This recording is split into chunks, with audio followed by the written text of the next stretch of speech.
Hey guys, Sublord here, back again with another action figure review, not of myself, where you go leaving stupid comments. I know who you are. But today we're going to be taking a look at the Scooby-Doo, not quite sure what to call these, Ultimates? 1/12 scale action figures? Something or rather.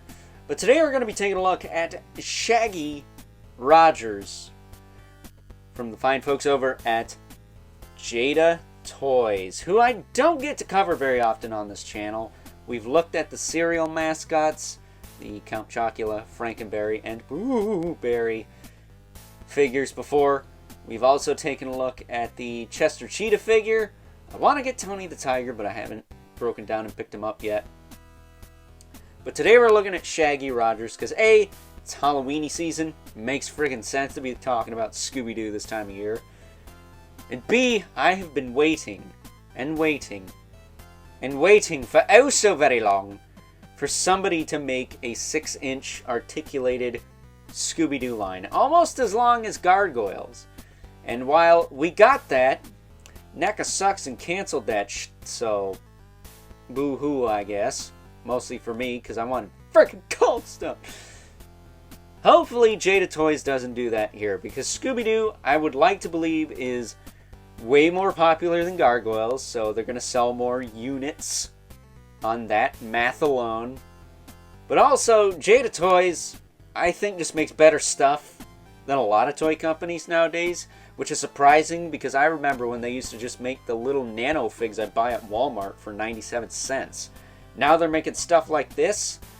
Imagine if they had the Marvel and DC license. Oh! We can dream, can't we?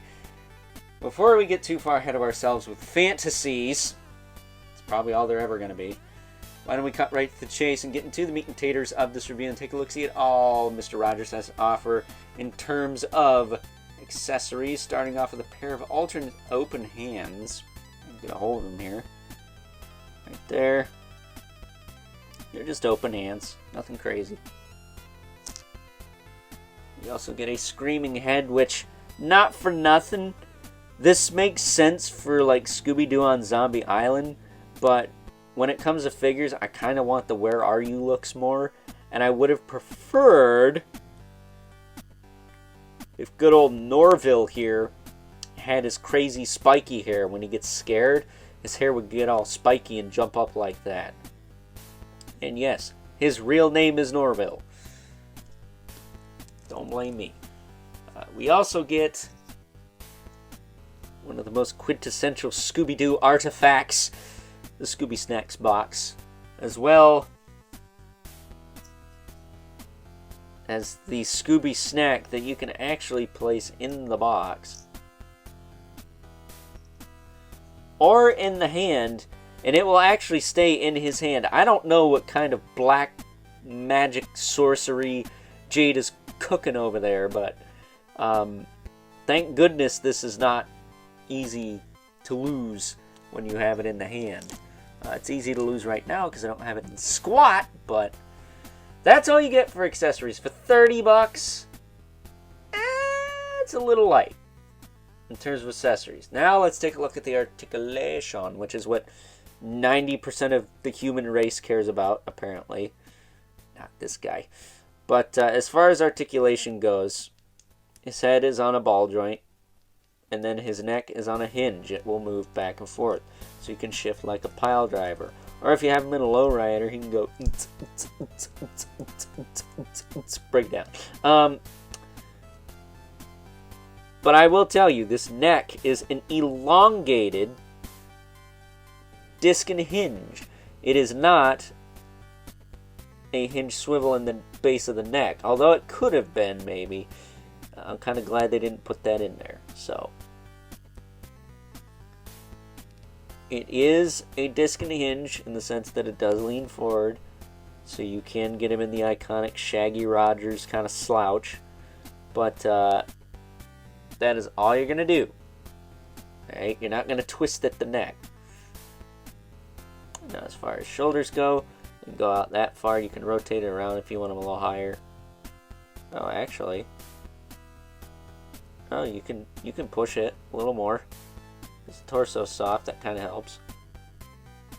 Oh yeah, you can bury the arms in the, you can raise pretty darn far, look at that. As far as his bicep swivel, he has it here. It's not gummy either, that's kind of nice.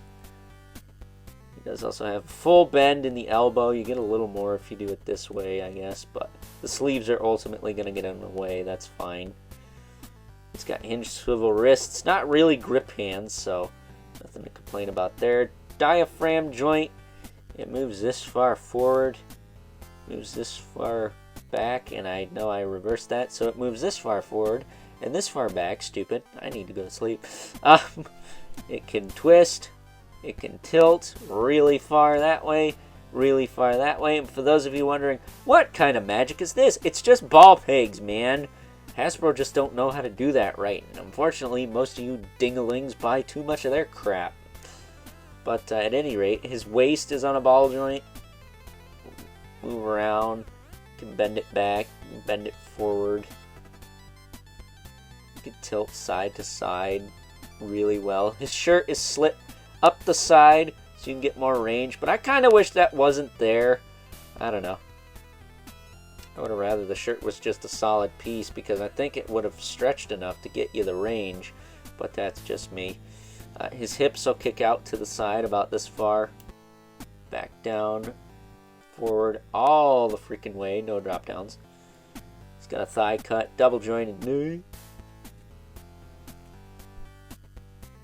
Crunches up nicely. And then he's got ball hinge feet that will hinge back and forth. They will also rotate. And he does have a pivot. No peg holes though. Which sucks because you cannot put him in a running pose. And what does Shaggy do a lot of? Well, it ain't swimming. But yes, while it does have its faults, and to be honest, this is the weakest link of this first wave because let's face it, everyone's here for the frickin' monsters. I am too. Guilty as charged. I think once we get the gang together, they're going to be a lot better as a group than they are going to be individually because they're just humans. They're not cool-looking monster guys. I mean, granted, those are just dudes in suits, but you know what I mean. That said, I'm going to be critical on this line. Spoiler alert. Like I was with Gargoyles. The only difference is NECA didn't listen to me. Jerks. But I'm going to be critical because I want characters like the Hex Girls and the Freaky Cat Ladies from Scooby-Doo on Zombie Island and the Phantom Virus and stuff like that. That was Scooby-Doo when I was a little kid.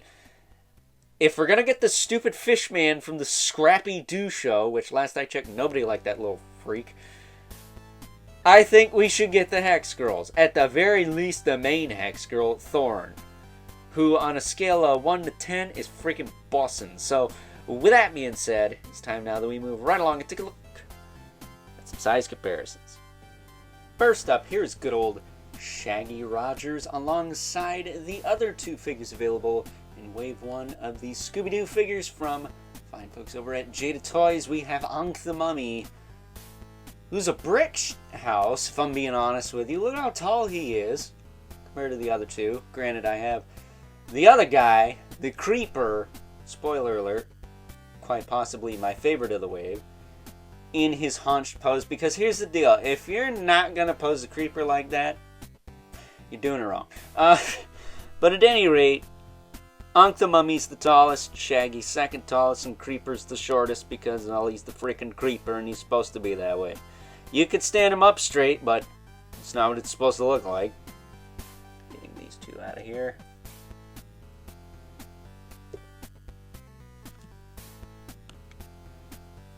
So we can bring in our two regulars. Mythic Legion's Brother Mandibilith.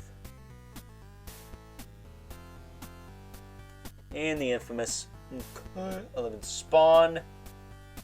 Who, yeah, he towers over old Norville here. So, with that being said, it's time now that we wrap things up with some final thoughts.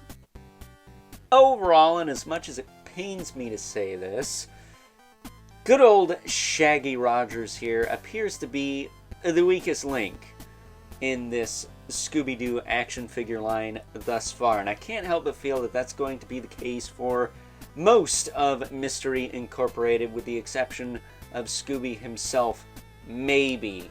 I think that together they're going to be great, or at least good enough.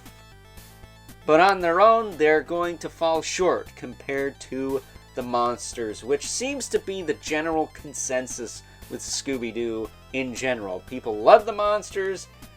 A lot of time they could take or leave the main characters. Not quite sure why that is. They're all likable characters, but as far as action figures go, they never really grabbed me like the monsters do. I guess the monsters are just cooler aesthetically because they're monsters, right? So, with that being said, I hope you guys enjoyed this review. Until next time, I'll catch you guys later.